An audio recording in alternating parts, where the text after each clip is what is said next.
Hello everybody, this is Bro1. Welcome to my review of Arkham Knight. I am back from Hawaii and ready to give you guys my full opinion of this game.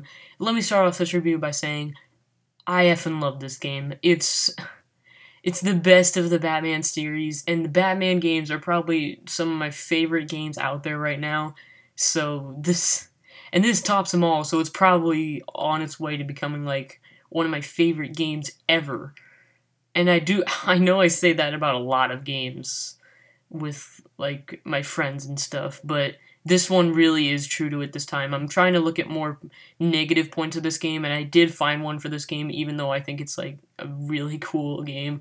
But let me explain to you guys why I love this game so much. Some of it's going to involve spoilers, so if you haven't seen this game or, like, done anything with it before, just don't watch this video then.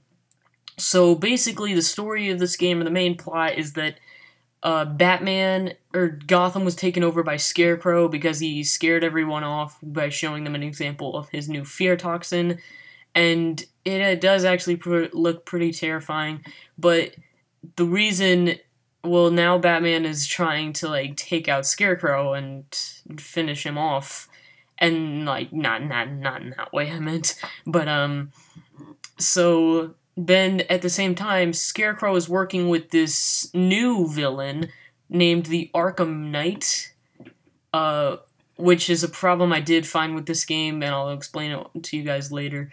So, it was the DC, or Rocksteady, both DC and Rocksteady, said this character would be made from scratch, and, well, that didn't turn out well. So, then this is one of the first games ever, pretty much the first game I've ever played, that made me compelled to finish all the side missions, and it really doesn't work with the story that well either, because Batman's trying to, like, defeat Scarecrow and the Arkham Knight, and at the same time he has to do all this crap, and I just, it doesn't fit well with the story, but I love the game itself.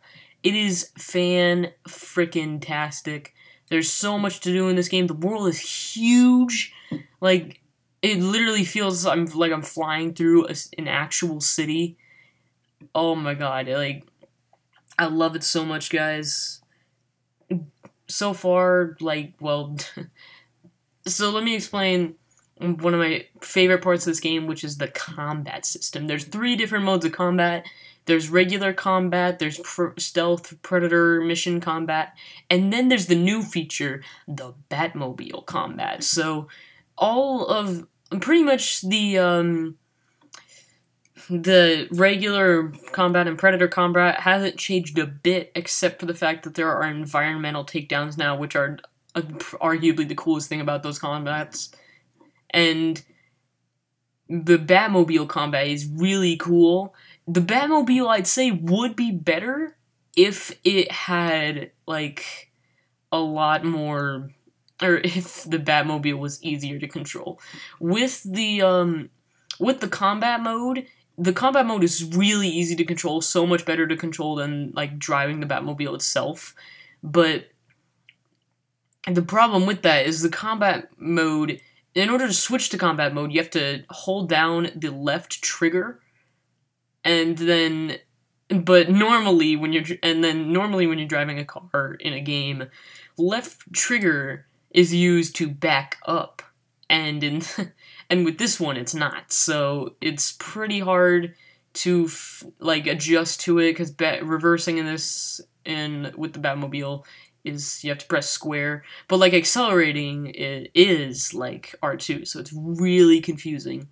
But yeah, guys, this is my last thing in the review, which is the spoiler section, so please exit the video now if you don't want to hear these spoilers. 3, 2, 1, chances up. I had a problem with the Arkham Knight's identity. The Arkham Knight is Jason Todd. And if you guys don't know who Jason Todd is, I'll explain. He was the second Robin to Batman, and he was Batman's favorite Robin, but, the problem with that is that Jason Todd got kidnapped by the Joker, taken to Arkham Asylum, and then tortured for a year. But before that, Batman thought that, like, the Joker just killed him automatically. But then And then I guess he became the Arkham Knight in this game, but in everything else he just became the Red Hood automatically.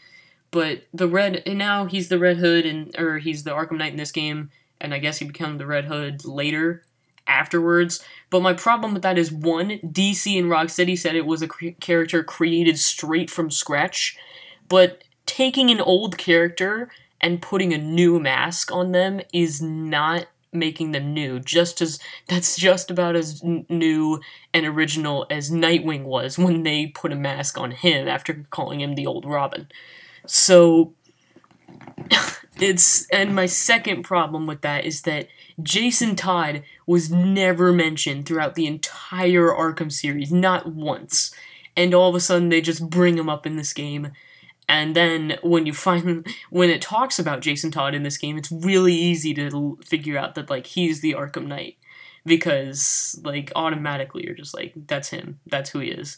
Because they've never brought him up before, and it's just a ring, it's just a bell ring. And that's my review of Arkham Knight, guys. I'd give it about a 10 out of 10. Even though it is slightly flawed, a lot of things are made up for it, and it's just fantastic. So I'll see you guys in the next review. Hopefully I get to do more reviews like this. So I'll see you guys later. Bye-bye.